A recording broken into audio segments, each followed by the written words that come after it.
Keymove. Mungkin nama yang cukup asing dan gua juga sebenarnya asing, dan ya itu yang bikin gua cukup tertarik.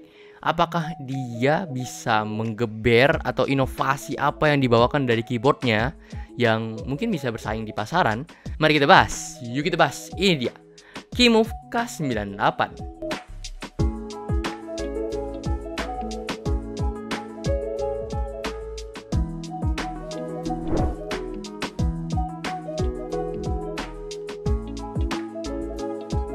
Secara konsep ini keyboard sebenarnya nggak ada yang menonjol, dengan warna yang rada retro. Untuk form factornya dia cukup compact tapi lengkap nih. Cocok buat kalian yang masih butuh numpad nih. Selain yang versi 98%, ini hampir lengkap yang gue bilang ini, dia juga punya versi TKL-nya juga.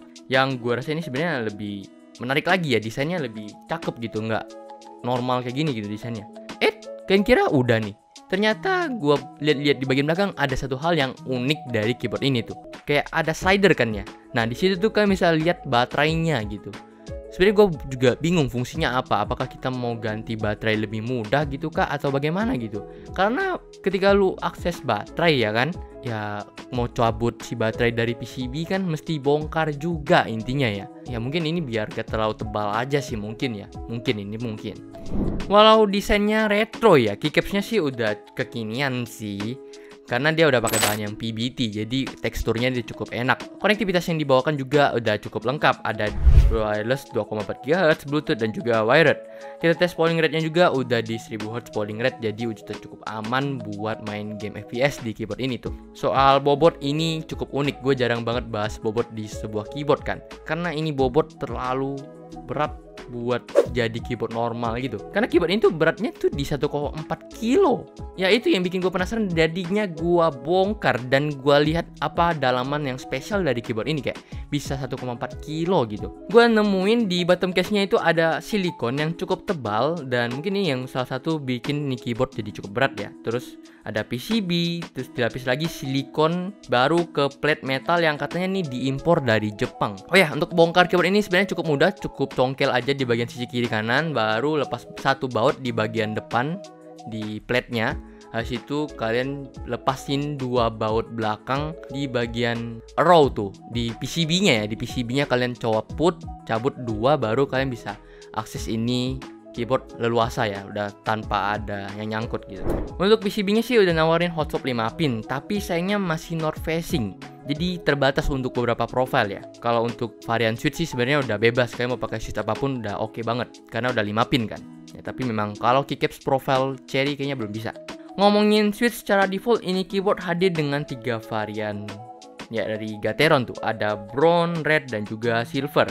Silvernya ini yang linear sedikit lebih ringan dibanding yang rednya ya, silvernya ini. Karena dia travel distance-nya jauh lebih rendah sih. Saran gue sih kalau kalian pengen yang linear, pilih yang silver aja sih, dengan red Gateron. Dan kalau kalian pengen denger suara tapping testnya, kalian bisa denger suaranya sebagai Big Dude. Oh ya, gue pakai dari Gateron red ya.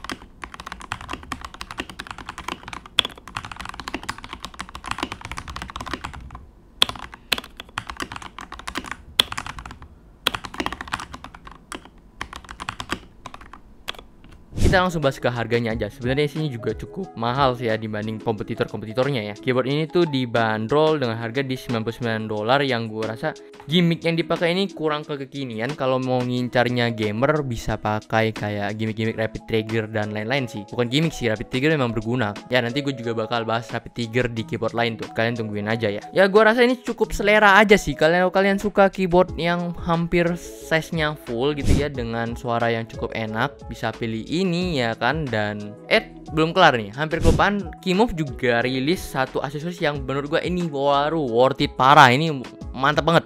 Ini 2-in-1 keycaps dan switch puller jadi satu.